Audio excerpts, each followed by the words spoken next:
নজর রাখবো বাঁকুড়ার খবরের দিকে। বাঁকুড়ায় জল জীবন মিশনের কাজ বন্ধের হুঁশিয়ারি, ফলে জেলায় জল সরবরাহ ব্যাহত হওয়ার আশঙ্কা। হুঁশিয়ারি জনস্বাস্থ্য কারিগরি দপ্তরের ঠিকাদারদের। বাঁকুড়ায় জল জীবন মিশনের কাজ বন্ধের হুঁশিয়ারি, ফলে জেলায় জল সরবরাহ ব্যাহত হওয়ার আশঙ্কা। হুঁশিয়ারি জনস্বাস্থ্য কারিগরি দপ্তরের ঠিকাদারদের। জল জীবন শুরু হয়েছে,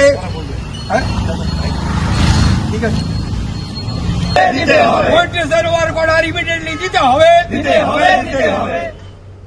জল জীবন শুরু হয়েছে, ঠিক আছে। এ বিষয়ে কি বলছেন ঠিকাদাররা, দেখুন। এই পিএইচই কর্তৃপক্ষের কাছে জেজিএম সহ বিভিন্ন প্রকল্পের কাজ করেছি, কিন্তু তার অর্থ আজ পর্যন্ত এখন আমরা পাচ্ছি না। এই জন্য আমাদের আজকের এই অবস্থান। আমরা এর আগেও আন্দোলন করেছি, কিন্তু তার কোনো সুরাহা হয়নি।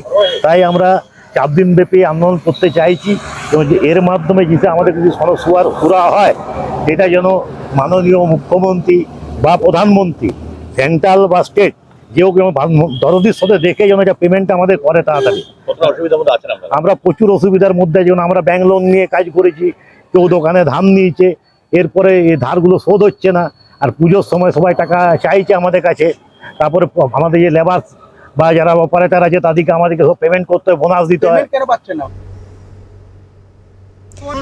টেলিফোন লাইনে রয়েছেন প্রতিনিধি স্বরূপ রায়। স্বরূপ, জল জীবন মিশনের কাজ বন্ধের হুঁশিয়ারি, ঠিক কি আপডেট রয়েছে এই বিষয়ে?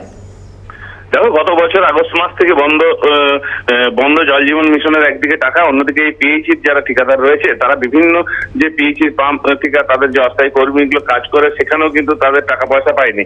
প্রায় যে টাকা তাদের বকেয়া রয়েছে সেই টাকা কিন্তু এখনো পর্যন্ত না মিলায় তারা কিন্তু একদম এই জল জীবন মিশনের যেসব কাজগুলি রয়েছে সেই কাজ কিন্তু বন্ধ করে দেওয়ার হুঁশিয়ারি দিচ্ছে। তাই তারা কিন্তু ধর্নায় বসেছে পুজোর আগে তাদের এই ধর্না, কারণ তাদের সঙ্গে জড়িয়ে রয়েছে অনেক শ্রমিক রয়েছে, এবং তাদের সেদিকেও যেমন একদিকে টাকা পয়সা দিতে অসুবিধা, এবং তারাও এই টাকা না পেলে তাদের এই ধর্না তুলবে না, এমনটাও একদিকে যেমন তাদের দাবি রয়েছে। অন্যদিকে তাদের পুরো কাজ বন্ধের হুঁশিয়ারি দিয়েছে যদি না এই পুজোর আগে তারা টাকা পায়, তাহলে হয়তো তারা কাজ সমস্ত বন্ধ করে দেবে, এবং সেক্ষেত্রে কিন্তু যে পানীয় জলের সরবরাহ সেই বিঘ্ন ঘটতে পারে, এমনটাও কিন্তু তারা দাবি করছে। ধন্যবাদ স্বরূপ।